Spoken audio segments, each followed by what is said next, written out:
الحمد لله وحده الصلاة والسلام على من لا نبي بعده أما بعد أعوذ بالله من الشيطان الرجيم بسم الله الرحمن الرحيم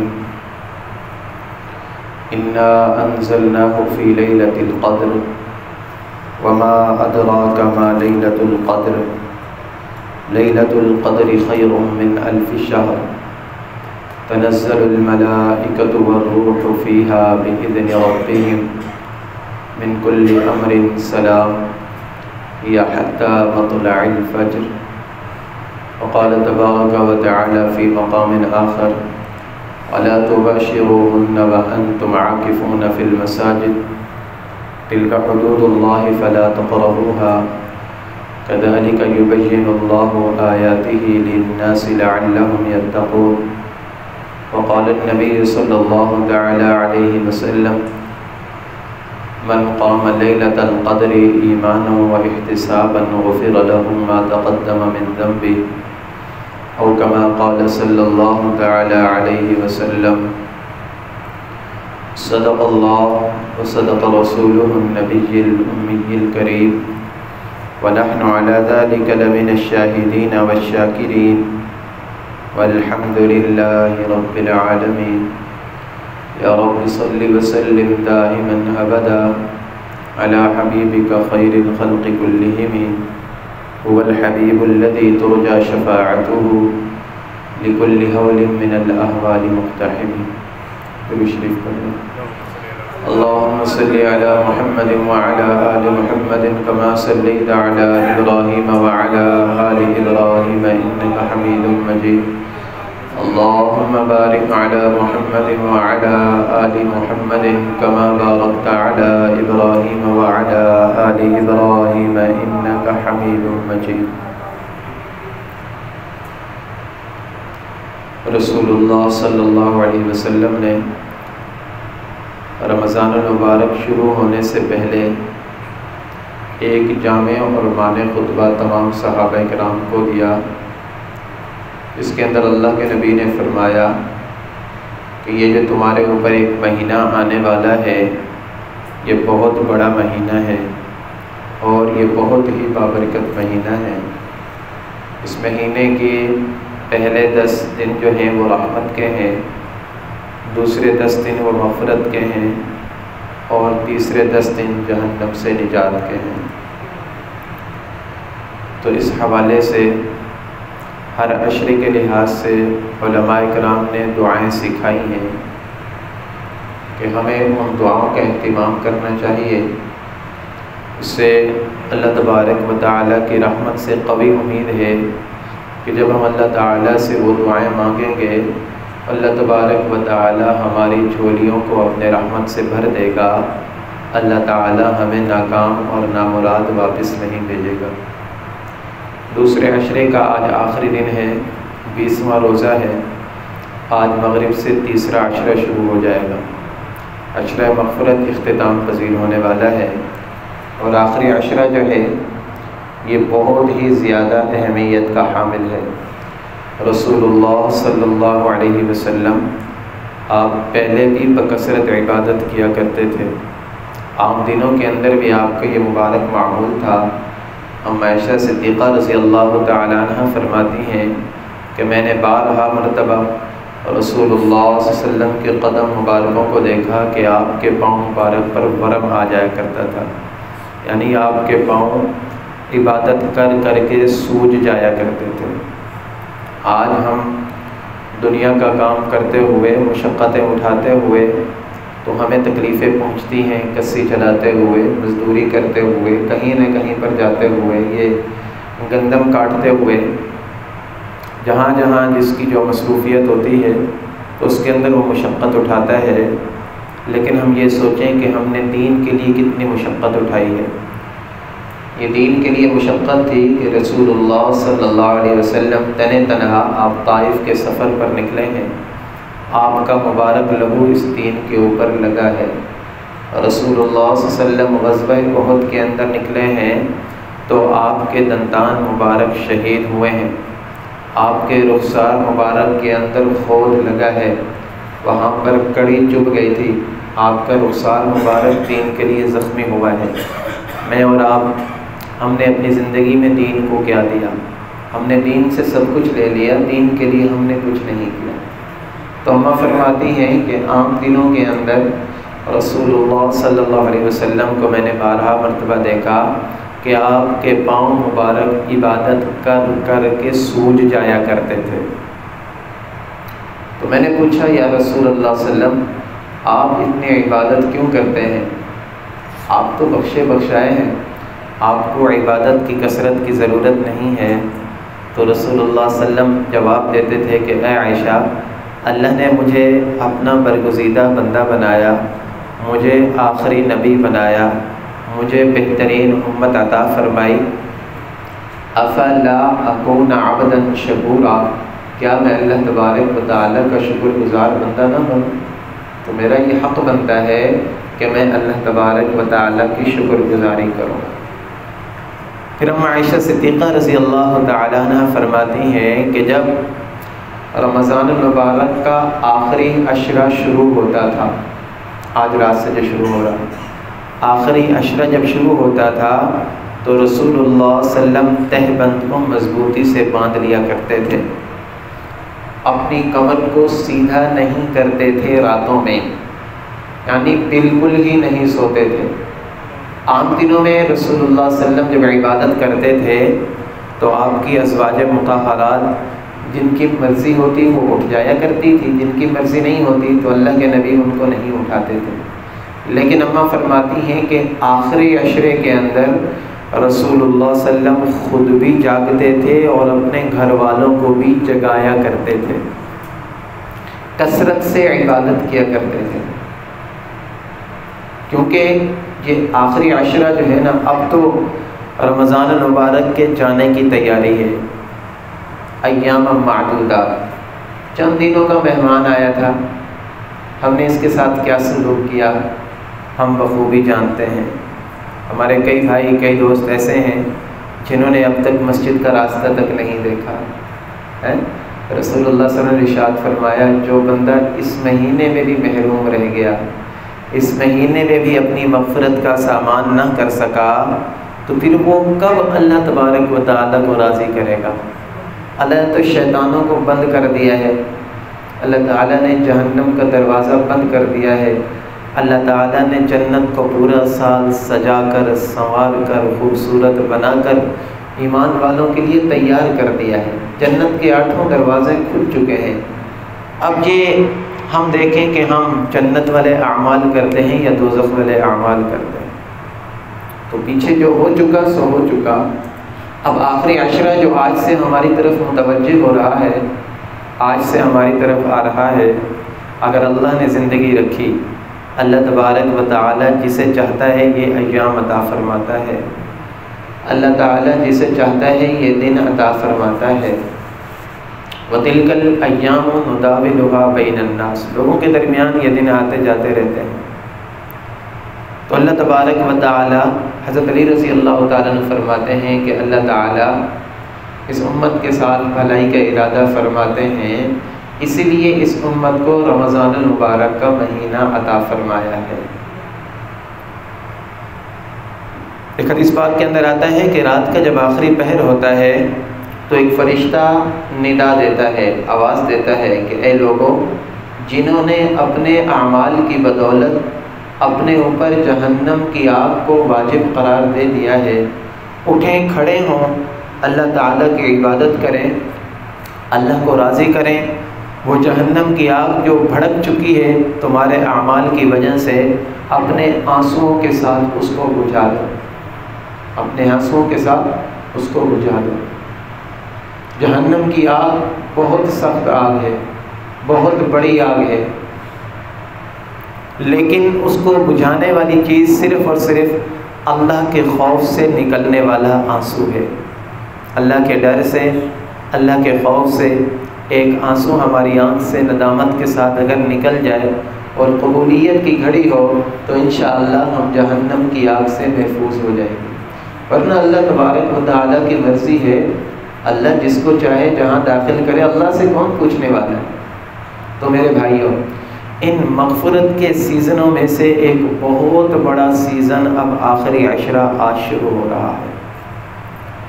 رسول اللہ صلی اللہ علیہ وسلم نے ارشاد فرمایا، وہ حدیث جو میں شروع میں بتا رہا تھا، یہ تمہارے پاس ایک مہینہ آنے والا ہے، اس مہینے کے اندر ایک رات ایسی ہوگی جو 1000 مہینوں کی عبادت سے اس رات کی عبادت بہتر ہے، اور اس رات کو کہا جاتا ہے لیلۃ القدر، یعنی لیلۃ القدر، شب قدر ہم جس کو کہتے ہیں۔ اس رات کی اہمیت کا اندازہ لگائیں کہ اللہ تبارک و تعالی نے قرآن مجید فرقان حمید میں پوری ایک سورت نازل کی ہے، ایک سورت پوری، سورۃ القدر جو ہے وہ لیلۃ القدر کے بارے میں نازل کی ہے، جس کے اندر اللہ تبارک و تعالی نے شب قدر کی تعریف کی ہے۔ انا انزلناہ فی لیلۃ القدر، کہ بے شک ہم نے اس قرآن پاک کو لیلۃ القدر کے اندر نازل کیا ہے۔ وما ادراک ما لیلۃ القدر، تمہیں کیا معلوم کہ لیلۃ القدر کیا ہے؟ لیلۃ القدر خیر من 1000 شہر، یہ لیلۃ القدر جو ہے یہ 1000 مہینوں سے بہتر ہے۔ اس میں کیا ہوتا ہے؟ تنزل الملائکۃ والروح فیہا بإذن ربہم، اس میں اترتے ہیں فرشتے اور روح قدس، حضرت جبریل امین اللہ تبارک و تعالیٰ کے حکم کے ساتھ، من کل امر سلام، ہر سلامتی والے امر کے ساتھ، یا حتی مطلع الفجر، اور یہ جو ہے فجر کی طلوع ہونے تک یہ رات تمہارے پاس رہتی ہے۔ تو خوش نصیب ہوتے ہیں وہ جو اس رات سے فائدہ اٹھا لیتے ہیں۔ یہ رات سال میں صرف ایک مرتبہ آتی ہے، سال میں صرف ایک مرتبہ آتی ہے، اور پورا سال پہلے جو اللہ والے گزرے ہیں وہ پورا سال تحری کرتے تھے، کوشش کرتے تھے، تلاش کرتے تھے، اور پورا سال اللہ تبارک و تعالیٰ سے مانگا کرتے تھے کہ یا اللہ اگر ہماری زندگی ہے تو ہمیں ایک مرتبہ پھر لیلۃ القدر کی رات عطا فرما دیجیے۔ اور رسول اللہ صلی اللہ علیہ وسلم نے ایک مرتبہ حضرات صحابہ کرام رضوان اللہ علیہم اجمعین کو ایک آدمی کا واقعہ سنائے جو بنی اسرائیل کے اندر رہا کرتا تھا۔ آپ علیہ السلام نے فرمایا کہ وہ بڑا ہی نیک آدمی تھا۔ اس آدمی نے 1000 مہینوں تک رات کا قیام کرتا تھا، یعنی پوری رات عبادت کیا کرتا تھا، اور دن میں وہ جہاد پر جایا کرتا تھا۔ ادھر سے بھی عبادت، رات میں بھی عبادت اور دن میں بھی عبادت۔ اب حضرات صحابہ کرام رضوان اللہ علیہم اجمعین نے سوچا کہ ان کی عبادت کو ہم میں سے کون پہنچ سکتا ہے؟ ہماری عمر تو مشکل 60-70 سال کو پہنچتی ہے، اور وہ 1000 مہینے تک اتنے عمل کرتا رہا، اتنا بڑا عمل کرتا رہا۔ اور رسول اللہ صلی اللہ علیہ وسلم کو بھی جب بتایا گیا کہ پہلی امتوں کے اندر لوگوں کی عمریں بہت زیادہ ہوا کرتی تھی، روایات کے اندر آتا ہے حضور علیہ السلام کے دل کے اندر آیا کہ میری امت کی عمریں تو بڑی کم ہوتی ہیں، 60-70 سال، پہلے 1000 سال، 2000 سال ان کی عمریں ہوا کرتی تھی، تو قیامت کے دن میرے امتیوں کے اعمال تو ان سے کم ہو جائیں گے، میری امتیوں کے اعمال ان سے کم ہو جائیں گے۔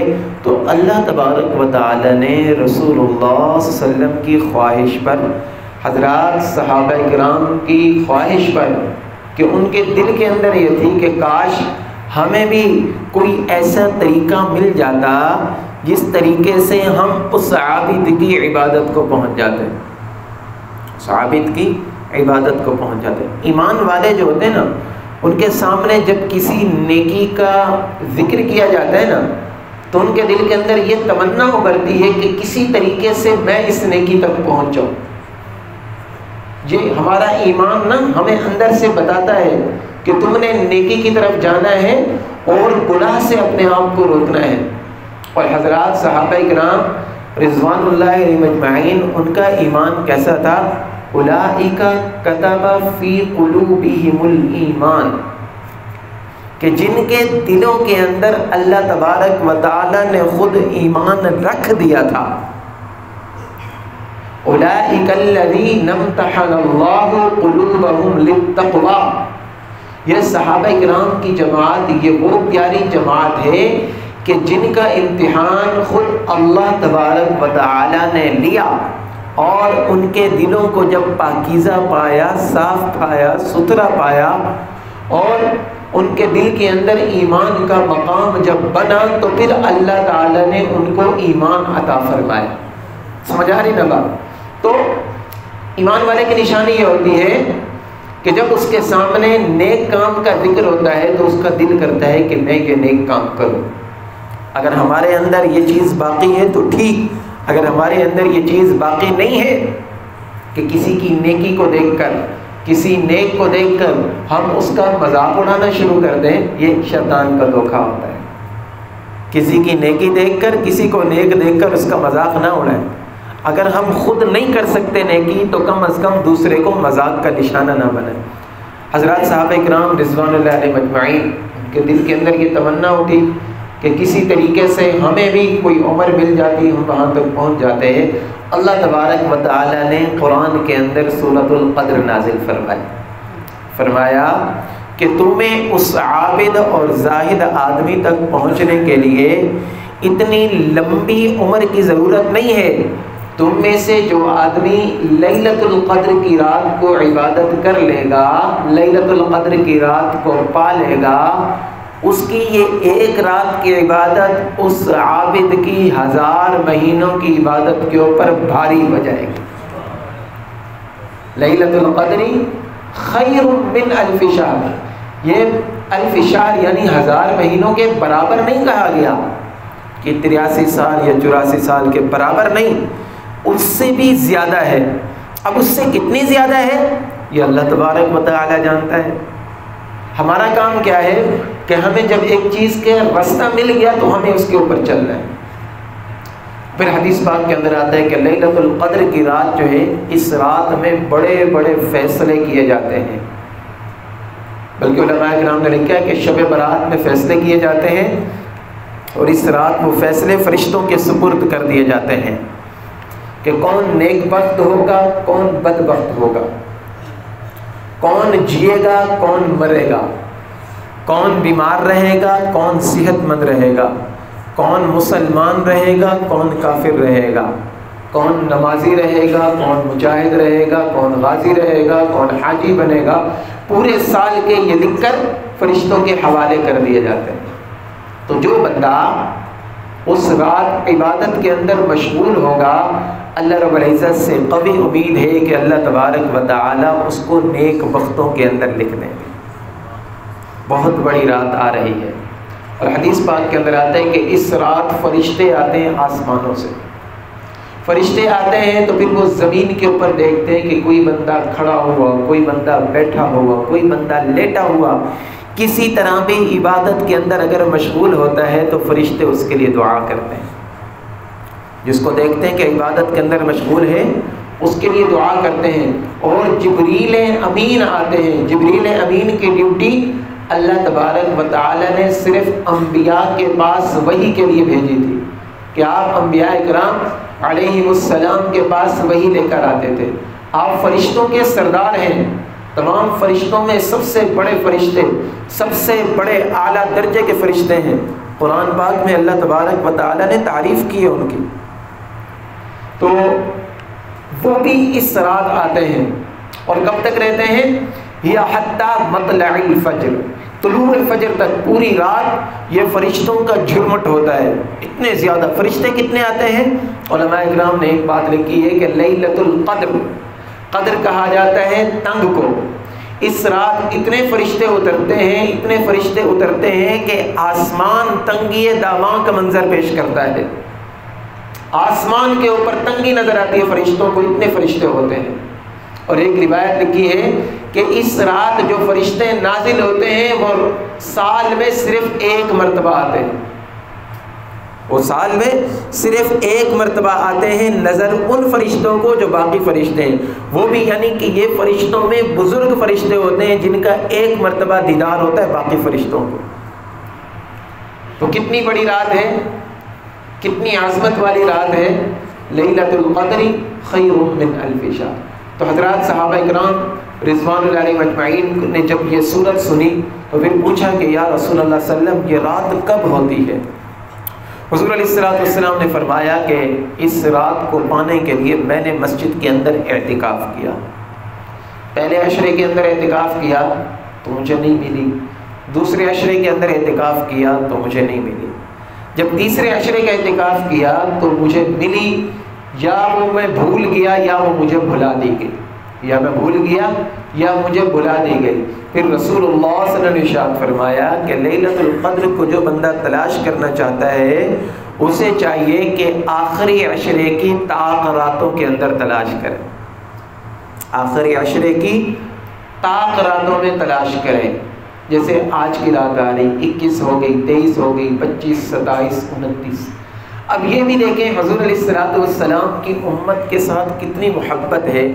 آپ نے یہ نہیں فرمایا کہ آخری عشرے میں تلاش کرو تاکہ میری امت کو 10 راتیں مسلسل نہ جاگنا پڑے۔ اللہ کی قسم رسول اللہ صلی اللہ علیہ وسلم کو جتنی محبت میرے ساتھ آپ کے ساتھ تھی ہمارے والدین کو اتنی محبت نہیں ہے۔ حریص علیکم بالمؤمنین رؤوف الرحیم، اللہ کے نبی یہ محبت کر کے گئے، اور ہم نے رسول اللہ صلی اللہ علیہ وسلم کے ساتھ کیا وفائیں کی ہیں؟ ہم کون سی جگہ پر سنت کو زندہ کرتے ہیں؟ اللہ کے نبی کا یہ حق ہے ہمارے اوپر، امت کے اوپر حق ہے رسول اللہ صلی اللہ علیہ وسلم کا کہ رسول اللہ کے ساتھ محبت کریں، رسول اللہ کی اداؤں کو، رسول اللہ کے طریقوں کو اپنی زندگی کے اندر لے کر آنا، یہ ہمارے اوپر رسول اللہ صلی اللہ علیہ وسلم کا حق ہے۔ تو آپ علیہ السلام نے فرمایا کہ طاق راتوں میں تلاش کرو تاکہ جو 21 کو جاگا ہے 22 کو ریسٹ کر لے، 23 کو جاگا ہے 24 کو ریسٹ کر لے، 25 کو جاگا ہے 26 کو ریسٹ کر لے۔ ایک رات درمیان میں ریسٹ کے لیے رکھی، ایک رات جاگنے کے لیے رکھی، اور اللہ کے نبی خود اس کے اندر کثرت سے جاگا کرتے تھے، اپنے گھر والوں کو بھی جگایا کرتے تھے۔ حضور علیہ السلام نے فرمایا کہ میں نے لیلۃ القدر کی رات کو پایا اس حال میں کہ مسجد کے اندر کیچڑ تھا، مسجد کے اندر کیچڑ۔ صحابہ کرام فرماتے ہیں کہ ہم نے اس دن حضور علیہ السلام کو دیکھا تو مسجد کے اندر بارش آئی تھی، بارش کی وجہ سے کیچڑ تھا۔ ایک صحابی فرماتے ہیں کہ اس دن میں نے دیکھا 21 کی رات تھی۔ کون سی رات تھی؟ 21 کی رات تھی، جیسے آج کی رات آنے والی ہے، تو اس رات کو بھی جاگنا چاہیے۔ پھر ایک حدیث کے اندر آتا ہے، صحابہ کرام فرماتے ہیں اثر ہے، ایک حدیث ہوتی ہے ایک اثر ہوتا ہے۔ صحابی فرماتے ہیں کہ میں نے سنا کہ جس رات لیلۃ القدر ہوتی ہے اس رات سمندر کا پانی میٹھا ہو جاتا ہے، سمندر کے پانی سے کھارا پانی کائنات کے اندر کہیں پر نہیں ہے، اتنا کھارا پانی ہوتا ہے کہ بندہ اس کو اپنے منہ کے اوپر نہیں رکھ سکتا۔ ایک صحابی فرماتے ہیں کہ میں سفر کے اندر تھا، سمندر کے قریب تھا، رمضان المبارک کا مہینہ تھا، تو اس رات میں نے سمندر کا پانی پیا تو مجھے وہ پانی میٹھا لگا جیسے عام پانی ہوتا ہے میٹھا۔ اب یہ ضروری نہیں ہے کہ ہر بندے کو یہ محسوس ہو، یہ نہ ہو کہ ہم یہاں پر پانی پینا شروع کر دیں اور میں کہ ہمیں تو میٹھا لگ ہی نہیں رہا۔ مقصود اللہ تبارک و تعالیٰ کی رضا، یہ کچھ علامتیں علماء کرام نے رکھی۔ پھر فرمایا کہ یہ رات جو ہوتی ہے لیلۃ القدر کی، اس کے اندر سکون ہوتا ہے، سکون ہوتا ہے، بالکل کہیں سے کوئی شور شرابہ وغیرہ نہیں ہوتا، ہر طرف سے سکون، ساری مخلوقیں جو ہیں اللہ تبارک و تعالیٰ کے ذکر کے اندر لگی ہوتی ہیں۔ اور دوسری صبح جو سورج طلوع ہوتا ہے وہ تیز روشنی کے ساتھ نہیں آتا، بلکہ 14ویں کا چاند جیسے بہترین روشنی کے ساتھ آتا ہے۔ دوسرے دن جب سورج نکلتا ہے تو بہترین 14ویں کے چاند کی طرح روشن ہو کر وہ نکلتا ہے۔ تو حضرات صحابہ کرام نے، تو جس صحابی نے وہ پانی پیا تھا وہ کہتے ہیں کہ میں نے اس رات کو دیکھا تو وہ 23 کی رات تھی، یہ پہلے والی 21 کی، دوسری والی 23 کی۔ اور ایک صحابی وہ فرماتے ہیں کہ رسول اللہ صلی اللہ علیہ وسلم سے میں نے ایک مرتبہ ایک روایت سنی، اللہ کے نبی نے فرمایا کہ آج رات عبادت کرو۔ کہتے ہیں کہ اس رات کو 27 کی رات تھی، اس رات کو 27 کی رات تھی۔ تو علماء کرام نے لکھا ہے کہ یہ اللہ تبارک و تعالیٰ تبدیل کرتا رہتا ہے، اللہ کی مرضی ہوتی ہے کہ کون سے سال کون سے دن کے اندر اللہ لیلۃ القدر کو رکھتا ہے۔ اب پھر یہ ہوتا ہے سوال کہ سعودی عرب والے تو وہ ہم سے آگے ہیں ایک دن، یہ آگے پیچھے کا حساب ہوتا ہے۔ تو علماء اکرام نے لکھا ہے کہ اختلاف مطالعے سے اختلاف مطالع سے یہ الگ الگ جگہ پر آ سکتی ہے۔ سعودی عرب کے اندر کل ہو سکتی ہے، ہمارے پاس آج ہو سکتی ہے، وہاں پر پرسوں ہو سکتی ہے۔ اس کے اندر اللہ تبارک و تعالیٰ کی مرضی ہے، اللہ تبارک و تعالیٰ الگ الگ جگہوں پر یہ لیلۃ القدر کو بھیج سکتا ہے۔ تو ہمیں کیا کرنا ہے کہ لیلۃ القدر کو تلاش کرنا ہے۔ ام عائشہ صدیقہ رضی اللہ تعالیٰ عنہ نے پوچھا کہ یا رسول اللہ صلی اللہ علیہ وسلم، اگر مجھے لیلۃ القدر کی رات مل جائے تو میں کیا کروں؟ ہم کہتے ہیں نا ہمیں کون سا ذکر کرنا چاہیے، کون سی دعا مانگنی چاہیے، تو یہ رسول اللہ صلی اللہ علیہ وسلم کی دعا بتائی ہوئی ہے۔ رسول اللہ صلی اللہ علیہ وسلم نے ارشاد فرمایا کہ عائشہ، اگر آپ کو لیلۃ القدر کی رات مل جاتی ہے تو آپ یہ دعا مانگیں، اللہم انک عفو تحب العفو فاعف عنی، اللہم انک عفو تحب العفو فاعف عنی، یہ دعا آپ مانگا کریں۔ علماء کرام نے لکھا ہے کہ آخری عشرے کے اندر بندے کو چاہیے کہ کم از کم روزانہ ایک تسبیح اس کی ضرور پڑھ لی کرے۔ اول تو روزانہ رات کو، ورنہ طاق راتوں میں ایک ایک تسبیح اس کی ضرور پڑھ دے، اللہ رب العزت جو ہے نا اس کو انشاءاللہ وافر مقدار کے اندر حصہ عطا فرما دے۔ اور لیلۃ القدر کی رات میں اگر کوئی بندہ عبادت کے اندر مشغول نہیں ہوتا ہے، نماز کو چھوڑ دیتا ہے، حدیث پاک کے اندر آتا ہے کہ جو بندہ اس رات میں محروم رہا تو وہی اصل محروم ہے، کہ جب اللہ تبارک و تعالیٰ کی اتنی رحمت برس رہی ہے، اتنی رحمت برسنے کے باوجود وہ بندہ اللہ کو راضی نہیں کر سکا، اتنی رحمت کے باوجود وہ بندہ اللہ تبارک و تعالیٰ کو ناراضگی والے کاموں کے اندر لگا ہوا ہے۔ تو علماء کرام نے لکھا ہے کہ کم از کم ان راتوں کے اندر بندے کو اپنے آپ کو گناہوں سے بچانا چاہیے، نماز با جماعت ادا کرنی چاہیے، کم از کم عشاء اور فجر تو ضرور جماعت کے ساتھ ادا کر لے، کیونکہ حدیث پاک کے اندر آتا ہے اگر کسی بندے کو قدرت نہیں ہے جاگنے پر، پوری رات نہیں جاگ سکتا، جو بندہ عشاء اور فجر جماعت کے ساتھ پڑھ لیتا ہے اللہ اس کو پوری رات عبادت کا ثواب عطا فرما دے۔ لیکن ایک بات یاد رکھیں کہ جو پوری رات جاگ کر عبادت کرے گا اس کا درجہ بہت زیادہ ہے۔ ہم یہ نہ کہیں کہ ہم عشاء اور فجر پڑھ لیں گے ہمارا اور اس کا درجہ برابر، ایسے نہیں ہے۔ جو جتنی محنت کرے گا اللہ تبارک و تعالی اس کو اتنا درجہ عطا فرما دے گا۔ تو یہ انعام کی رات آنے والی ہے، تو ہم میں سے ہر کسی کا دل کر رہا ہوگا کہ ہمیں اس انعام کی رات کو پانا چاہیے۔ تو اس کو پانے کے لیے جو علماء کرام نے نسخہ لکھا ہے، سنت کے اندر جو نسخہ آیا ہے وہ ہے آخری عشرے کا اعتکاف کرنا۔ رسول اللہ صلی اللہ علیہ وسلم ہمیشہ اعتکاف فرمایا کرتے تھے۔ علماء کرام نے لکھا ہے کہ یہ سنت مؤکدہ علی الکفایہ ہے اعتکاف۔ اگر پورے محلے میں سے کوئی بندہ بھی اعتکاف کے اندر نہیں بیٹھے گا پورے محلے والے گناہ گار ہوں گے۔ اگر محلے میں سے کوئی ایک بھی بیٹھ جائے گا تو باقی جو لوگ ہوں گے ان کو اعتکاف چھوڑنے کا گناہ نہیں ہوگا، ثواب تو اس کو ملے گا جو مسجد کے اندر آ کر بیٹھ گیا۔ اب اعتکاف کیا چیز ہے کہ 10 دنوں کے لیے دنیا کو خیر باد کہہ کر، دنیا کو چھوڑ کر اللہ کے گھر کے اندر آ کر بیٹھ جانا، اللہ کو راضی کرنے کی کوشش کرنا، اپنا کھانا پینا سونا جاگنا اوڑھنا بچھونا سب کچھ مسجد کو بنا دینا۔ تو جو بندہ 10 دن کے لیے مسجد کے اندر اعتکاف بیٹھتا ہے، حدیث پاک کے اندر آتا ہے رسول اللہ صلی اللہ علیہ وسلم نے ارشاد فرمایا اللہ تبارک و تعالی اس کو 2 حج اور 2 عمرے مقبول کا ثواب عطا فرما دے۔ ایک تو آج کل ویسے حج کا داخلہ مشکل سے بھرا جاتا ہے، عمرہ بھی تقریباً 2.5 لاکھ کا ہے، 2 حج اور 2 عمرے ملائیں تو 30-40 لاکھ کا نسخہ یہ بنتا ہے، اور پھر 30-40 لاکھ خرچ کر کے وہاں پر جائیں تو ہمیں پتہ نہیں ہوتا کہ ہمارا حج قبول ہوا ہے یا نہیں ہوا ہے، کوئی بندہ گارنٹی سے نہیں کہہ سکتا۔ لیکن جو بندہ آخری عشرے کا اعتکاف کرے گا رمضان المبارک میں، رسول اللہ صلی اللہ علیہ وسلم کی پیاری زبان مبارک سے یہ الفاظ نکلے ہیں، آپ علیہ السلام نے فرمایا اللہ اس کو 2 حج اور 2 عمرے مقبول کا ثواب عطا فرما دے۔ تو ہم میں سے تو ہر کوئی چاہتا ہے نا کہ ہمیں حج اور عمرے کا ثواب ملے، تو ہمیں پھر اس کی کوشش کرنی چاہیے مسجد کے اندر اعتکاف کے لیے آنا۔